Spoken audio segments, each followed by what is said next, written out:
Bom, boa tarde. Meu nome é Isabela. Eu sou residente farmacêutica do Programa Multiprofissional de Terapia Intensiva do Hospital Israelita Albert Einstein. Hoje eu vou apresentar para vocês, então, o perfil das intervenções farmacêuticas no Programa de Stewardship de Antimicrobianos de um hospital privado.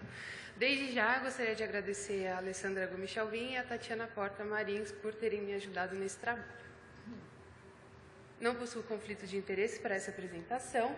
E aí, como uma breve introdução, eu trago então que o uso inadequado de antimicrobianos, ele pode levar a diversas complicações, né? Então, possíveis eventos adversos, toxicidade medicamentosa, interações medicamentosas, aumento do custo hospitalar e o que eu gostaria de trazer ênfase aqui então, que esse uso inadequado de antimicrobianos, segundo a Organização Mundial da Saúde, ele é o principal causador de surgimento de micro-organismos multiresistentes, que é então um grande desafio mundial em saúde pública, tá? E aí, falando então desse uso inadequado e desses desafios que a gente tem, eu trago que o farmacêutico clínico, inserido no stewardship de antimicrobianos, ele tem como objetivo, a partir das intervenções farmacêuticas, promover o uso racional de medicamentos, a melhora do desfecho clínico do paciente, redução da resistência microbiana e também a redução dos custos hospitalares. Então, o objetivo desse trabalho foi identificar e quantificar as intervenções farmacêuticas relacionadas a antimicrobianos. O estudo trata-se de um estudo observacional retrospectivo dessas intervenções em pacientes hospitalizados no hospital de nível quaternário privado na cidade de São Paulo.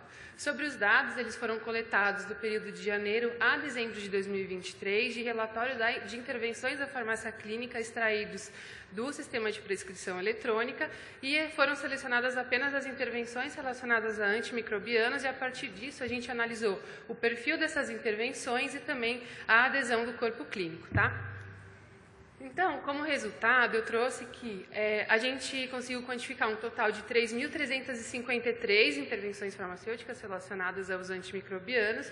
E aí, eu quis separar aqui, então, um pouquinho do principal tipo de intervenção que a gente teve, né? Então, os três principais foram relacionados a dias de tratamento, dose e monitorização terapêutica. Quando a gente olha para a aceitabilidade dessas intervenções, a gente tem uma adesão total de 75% de todas essas mais de 3.000 intervenções realizadas. Em relação aos antimicrobianos, então, o antimicrobiano mais relacionado a intervenções foi os antibióticos, seguido dos antifúngicos com uma representatividade de 11%, tá? E os antibióticos com 75%.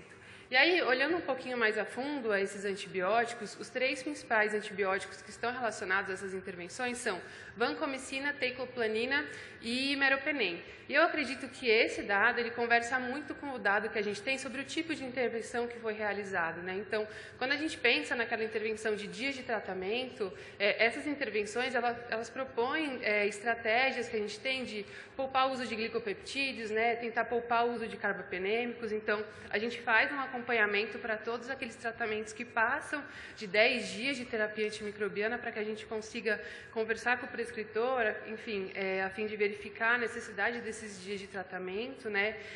Quando a gente fala, então, aqui também a gente tem a quarta droga mais relacionada é a cefuroxima, então também uma tentativa de analisar a profilaxia pós-cirúrgica para que ela seja feita só até 24 horas, né, pós a cirurgia.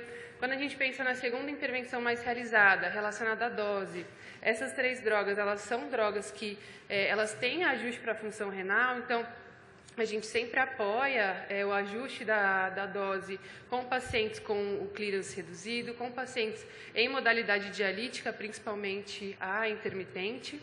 E pensando em monitorização terapêutica, hoje no hospital, falando da vancomicina primeiro, uma droga que é conhecidamente nefrotóxica, a gente tem o protocolo de vancocinemia, então a gente consegue fazer a monitorização sérica de todos aqueles pacientes que estão em uso de vancomicina. A gente faz essa monitorização sérica diária e, através do uso do protocolo, a gente consegue tanto, através de intervenções, realizar o ajuste de dose quando necessário, mas ele também acaba sendo muito útil para a equipe assistencial poder se guiar na tomada de decisão, né, do que fazer com aquela droga quando a gente tem valores subterapêuticos ou valores tóxicos.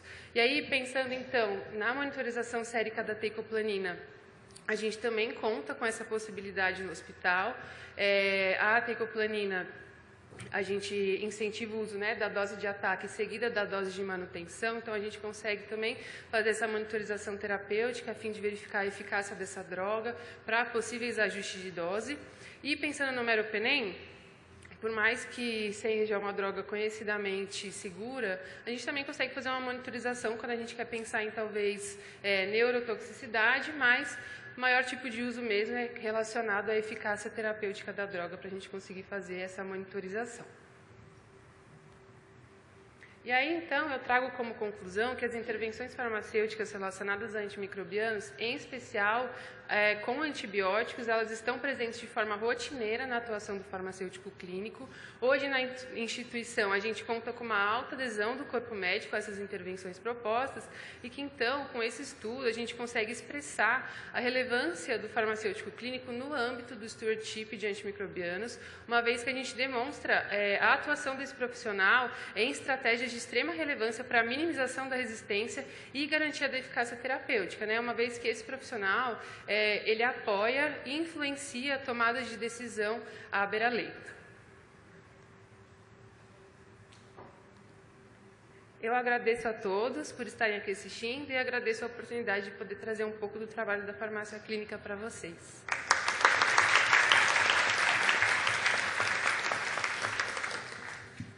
Isabela, acho que agora minha voz está indo embora por causa do ar-condicionado, desculpa.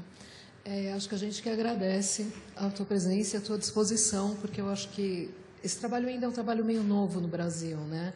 Então, a primeira pergunta que eu queria fazer para você é como vocês sentiram, né?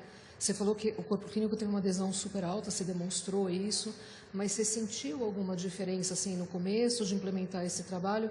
E depois isso foi melhorando, enfim, ou você sente que o corpo clínico no Brasil já tem maturidade suficiente para aceitar essa intervenção, entre aspas, do farmacêutico clínico?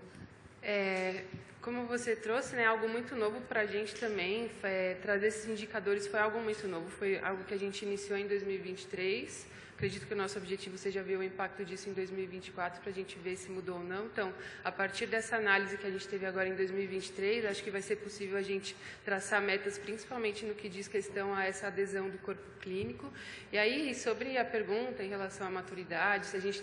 Enfim, eu acredito que o perfil da nossa instituição é um perfil de uma aceitabilidade boa, mas eu acredito que esse não é um cenário geral que a gente encontra no Brasil, né? Não são todos os hospitais hoje em dia que contam com o apoio do farmacêutico clínico, não são todos os hospitais hoje no Brasil que têm essa oportunidade de fazer a monitorização sérica, que a gente sabe que, como eu trouxe, né, são uma das nossas principais intervenções, né, onde a gente consegue principalmente intervir e conseguir acompanhar a terapêutica do paciente, mas eu vejo um futuro promissor em relação a isso, principalmente pelo fato de eu estar aqui num congresso médico, né, de infectologia, podendo estar trazendo o nosso trabalho para vocês.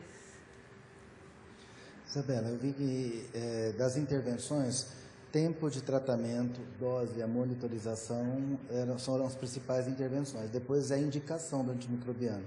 Como é que era essa interface do farmacêutico clínico discutindo as indicações? Existia algum protocolo clínico que pré-definia qual era o antibiótico a ser usado? Como é que era, vocês avaliaram isso, a indicação do antimicrobiano? A gente tem alguns protocolos que guiam a indicação, né? Mas eu acredito que essa parte de indicação, muitas vezes, ela acaba não sendo tão guiada por protocolos mesmo. Ela vai mesmo da experiência do profissional e com uma conversa mesmo com o prescritor para que a gente consiga chegar num consenso da melhor indicação. Obrigado. Acho que é isso. Obrigada. Obrigada.